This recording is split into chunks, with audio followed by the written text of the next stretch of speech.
Monsieur Gagnon, je sais qu'avec votre compagnie, vous avez fait un don en action plutôt qu'un don en argent.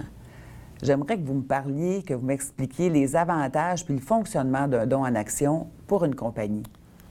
Oui, si vous disposez d'actions qui ont un faible coût d'origine et qui ont pris de la valeur avec le temps, il y a une disposition spéciale de la loi qui vous permet de donner ces actions-là et que le gain de capital soit exonéré à 100 %.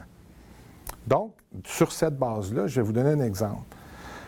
Si j'ai une action qui a un coût de 0 ou de 1 $, disons, et que sa valeur est 10 000 $, mais là, à ce moment-là, lorsque vous donnez cette action-là à une fondation, mais là, à ce moment-là, votre gain de capital, lui, qui doit s'exercer, normalement, aurait dû être imposable. Ce qui fait que votre 10 000 tombe à 7 500 comme don. Et à ce moment-là, bien là, la fondation reçoit moins. Tandis que lorsque vous donnez l'action en elle-même au lieu de l'argent de l'action, bien à ce moment-là, vous avez droit à 100 % d'exonération du gain de capital. Donc, de cette façon-là, c'est vraiment 10 000 que la Fondation reçoit.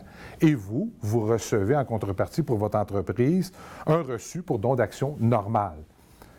Mais là, la beauté de la chose, c'est qu'on sait qu'un gain de capital est toujours la moitié, normalement, qui est non imposée, s'en va dans le compte de dividende en capital pour vous permettre de vous sortir de l'argent net d'impôt dans le futur.